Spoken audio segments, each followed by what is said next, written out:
அன்பான தமிழ் நெஞ்சங்களுக்கு வணக்கம். கல்லால் அடித்தான் ஒருவன் சாக்கிய நாயனார், சொல்லால் அடித்தார் சுந்தரர் பித்தா பிறைசூடி. திண்ணன் என்ற கண்ணப்பன் வாயில் நீர் கொண்டு தலையில் பூவை கொண்டு இறைச்சி கொடுத்தான். ஒரு கண்ணை அப்பி மறு கண்ணை அப்ப கண் இருக்குமிடம் தெரிய இடது காலை உன்மீது வைத்தான். இந்த மூவரின் செயலிலும் இருக்கும் அன்பு ஒன்றையே நினைத்து அருளினாய். அன்பே சிவமென்று அறிய வைத்தாய். இறைவனை காற்றை உணரத்தான் முடியும். அதனால்தான் கண்ணதாசனும் ஆதி பகவன் முதல் என்றே உணர வைத்தாய் தேவி என்று பாடுகிறார்.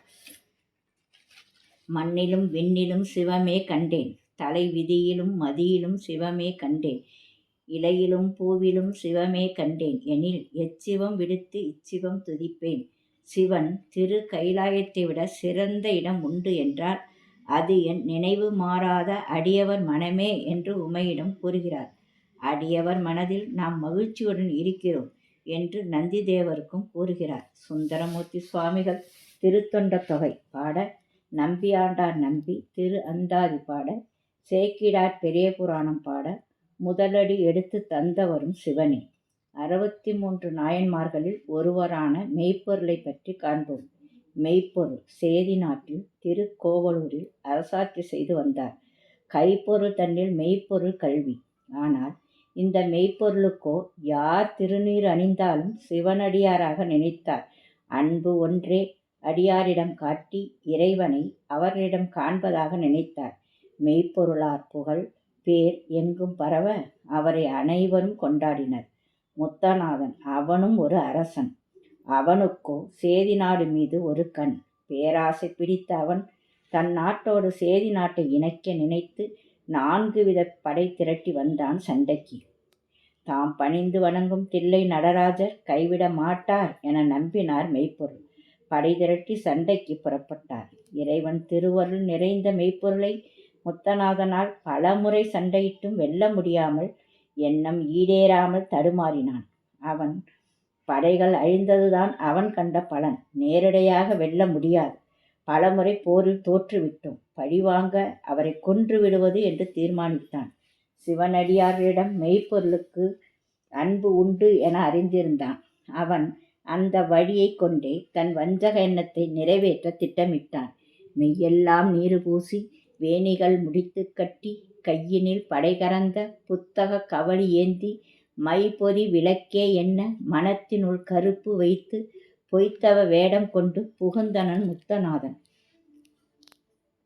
பாடலின் பொருள்: உடலெங்கும் திருநீறு பூசி தலையிலே ஜடைமுடியை கட்டிக்கொண்டு கைகளிலும் கழுத்திலும் ருத்ராட்ச மாலை அணிந்து கொடுவாளை எடுத்து பட்டு துணியிலை வைத்து சுற்றி புத்தகம் போல கட்டி எடுத்து கொண்டு சேதி நாட்டு எல்லையை தாண்டி திருக்கோவலூரை அடைந்தான். அக்கொடியவன் தலைநகரின் வீதி வழியே அரண்மனை அடைந்து எரிவதால் திரியின் நுனி கருமையாக இருந்தாலும் அதன் ஒளி அதை மறைத்து காட்டுவது போல உள்ளத்திலே முத்தநாதன் கொண்டிருந்த வஞ்சக எண்ணத்தை அவன் கொண்ட வேடம் மறைத்தது. அரண்மனை காவலர்களோ அவனை அடியார் என எண்ணி மகிழ்வோடு அரசர் இருப்பிடம் கொண்டு சேர்த்தனர். மாறு வேடப் போட்டியில் வென்றுவிட்டான் அவன். அரசர் உணவருந்தி தேவியுடன் தன் அறையில் தனித்திருக்க அறை வாயிலுக்கு வெளியே உண்மையான மெய்காப்பாளன் ஆன தத்தன் காவலுக்கு இருந்தான். சிவனடியாரை கண்டதும் அவனுக்கு ஏனோ சந்தேகம் வந்துவிட்டது. சிவனடியார் கூறிய அன்பும் அமைதியும் முத்தநாதனிடம் இல்லை. அவனுக்கு சந்தேகம் தீரவில்லை. முத்தநாதனை நெருங்கி வணங்கி அரசரும் அரசியும் அறையில் உள்ளனர். அரசர் எழுந்ததும் தங்கள் வருகை பற்றி கூறுகிறேன் என்றான் பணிவோடு. அந்த வேலைதானே இவனுக்கு சுபவேளை. அவனை அலட்சியமாக நோக்கி, அரசருக்கு தர்மத்தை கூற வந்திருக்கிறேன், நீ இங்கே நில். அறையினுள் நுழைந்தான். அவர் தூங்க தேவி பக்கத்தில் அமர்ந்து இருக்க இவனை கண்டதும் தேவி திடுக்கிட்டு எழுந்து கணவரை எழுப்பி, சிவனடியார் வந்துள்ளார். அரசரோ இறைவனே தன் முன்பு வந்து நிற்பதாக எண்ணி இருகரம் கூப்பி எழுந்தார். நான் மகிழ்ச்சி அடைகிறேன், இப்படி அமருங்கள் என ஆசனத்தை காட்ட அதில் அவன் அமர, என்னை தேடி வந்ததேன்? நான் முடித்து தர வேண்டிய வேலை இருப்பின் சொல்லுங்கள் அரசே. இறைவன் முன்னர் திருவாய் மலர்ந்து அருளிய ஆகம நூல் ஒன்று இப்பூமண்டலத்தில் வேறு எந்த இடத்திலும் அந்த நூல் இல்லை. என்னிடம் உள்ளது. அதை படித்து உனக்கு உபதேசிக்க வந்தேன் நான். அரசர் உள்ளம் மகிழ்ச்சியால் நிரம்பி வழிய சிரம் கூப்பி அவனை வணங்கி, நான் செய்த பாக்கியம் அதை சொல்லுங்கள் என முத்தநாதன் அரசியை பார்த்து அரசனையும் பார்த்து, வேந்தே, நான் படிக்கப் போவதோ சிவ ஆகம நூல். அரசி எதற்கு என, ஆம் சுவாமி என்று கூறி அரசியை அந்தப்புறம் போகச் சொன்னான் மெய்ப்பொருள். அவளும் எழுந்து அவனை வணங்கி அவர் பக்கத்தில் மண்டியிட்டு அமர்ந்தான் முத்தநாதன். சுவாமி, உபதேசத்தை ஆரம்பியுங்கள் என்றார். தாம் கொண்டு வந்திருந்த துணிக்கட்டை மடிமீது வைத்து பிரித்த முத்தநாதன் அதனுள் வைத்திருந்த கொடுவாளை கையில் எடுத்து ஓங்கினான். திருவள்ளுவரும் தொழுத கையுள்ளும் படை ஒடுங்கும், ஒன்னார் அழுத கண்ணீரும் அனைத்து, பகைவர் வணங்கும் கையினுள்ளே கூரிய வாள் மறைந்திருக்கும், மேலும் எதிரே வந்து அவர் அடும் கண்ணீரும் அந்த பகை எண்ணத்தை மறைப்பதற்கு தான் என்கிறார். புத்தகம் அவிப்பான் போன்று புரிந்தவர் வணங்கும் போதில் பத்திரம் வாங்கி தான் முன் நினைத்த அப்பரிசே செய்ய, மெய்த்தவ வேடமே மெய்ப்பொருள் எனத் தொழுது வென்றார். தத்தனின் மனம் அறை உள்ளேயே இருந்தது. தேவியர் இருப்பதால் பரவாய் இல்லை என நினைக்க, அரசியும் வெளியேற தத்தன் எட்டி பார்க்க தத்தனின் சந்தேகம் நிலைத்துவிட்டது.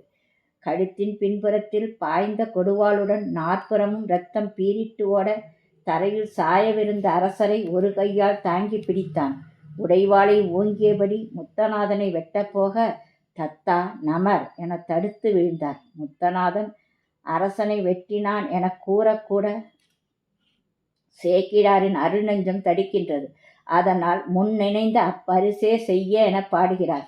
ஆழ்ந்த பக்தியுடன் படிக்கும்போது இப்போது நிகழ்வது போல் மனம் துடிக்கின்றது. நல்லவர் வாழும் இடமெல்லாம் இதுபோல் ஒரு கெட்டவனும் வாழ்கிறான். தத்தா நமர் என்றவுடன் தத்தனின் ஓங்கிய கை நின்றுவிட்டது. அரசே, நான் என்ன செய்வது? கண்களில் கண்ணீர் பெருக நின்று கேட்க, இவர் யாராக இருப்பினும் கொண்டுள்ள வேடமோ சிவனடியார். இங்கு நடந்ததை கேள்விப்பட்டால் இவரை உயிரோடு விடமாட்டார்கள். ஆகவே என் ஆணையை அறிவித்து நகரின் எல்லையை கடந்து விட்டு வந்து தெரிவிக்க வேண்டும் என்றார். இதற்குள் செய்தி நகரெங்கும் பரவ நகர மக்கள் ஓடிவர அவனை துண்டு துண்டாக சிதைத்து சித்திரவதை செய்ய வேண்டுமென கூற, தத்தன் இத்தவன் போக பெற்றது இறைவனது ஆணை என்றான். திருவள்ளுவரும் முறை செய்து காப்பாற்றும் மன்னன் மக்களுக்கு இறையென்று வைக்கப்படும், நீதிநெறி தவறாது குடிமக்கள் நலனை பாதுகாக்கும் அரசனை மக்களுக்கு தெய்வமென்றே கருத வேண்டும். அதனால் தத்தன் மெய்ப்பொருள் ஆணையை இறைவனது ஆணை என்றான். அரசரின் தூய்மை உள்ளத்தின் விருப்பத்தை தடை செய்ய யாருக்கு மனம் வரும்? முத்தநாதனுக்கு வழிவிட்டனர். நகரின் எல்லையில் விட்ட தத்தன் அரண்மனை திரும்பி பணிந்து எழுந்தான் அரசரை. தத்தா, பத்திரமாக போய் சேர்ந்தாரா? சிறு காயம் கூட இல்லை அரசே. அரசருடைய முகம் மலர இரு கை கூப்பி இறைவனுக்கு நன்றி செலுத்த மனம் ஐந்தெழுத்தை பக்தியோடு ஓதியது. கவலை தோய்ந்த முகத்தோடு அருகில் நின்றவர்களை பார்த்து, பரவிய திருநீற்று அன்பு பாதுகாத்து உயிப்பீர் என்று புரவலர் மன்றுள் ஆடும் பூங்கடல் சிந்தை செய்வார் மெய்ப்பொருள். அந்த அறையில் ஒரு பேரொளி தோன்றியது. நடுவே சிவன் தேவியோடு மெய்ப்பொருளுக்கு தரிசனம் கொடுத்தார். மெய்ப்பொருள் என் அடியவர்கள் மட்டுமன்றி வஞ்சகனாக இருப்பினும் நீரு பூசி சிவன் அடியாராக காட்சியளித்த முத்தநாதனையும் நீ ஒன்றும் செய்யவில்லை. உன் உயர்ந்த பண்பு எம்மிடம் நீங்காத பக்தி கொண்ட நீ எப்போதும் எம்மிடம் இருக்கலாம். மெய்ப்பொருள் ஆனந்த நிலை அடைந்தார். இறைவனை போற்றி புகழ்ந்தார். ஆவி பிரிந்து ஜோதியில் கலைந்து மறைந்தது.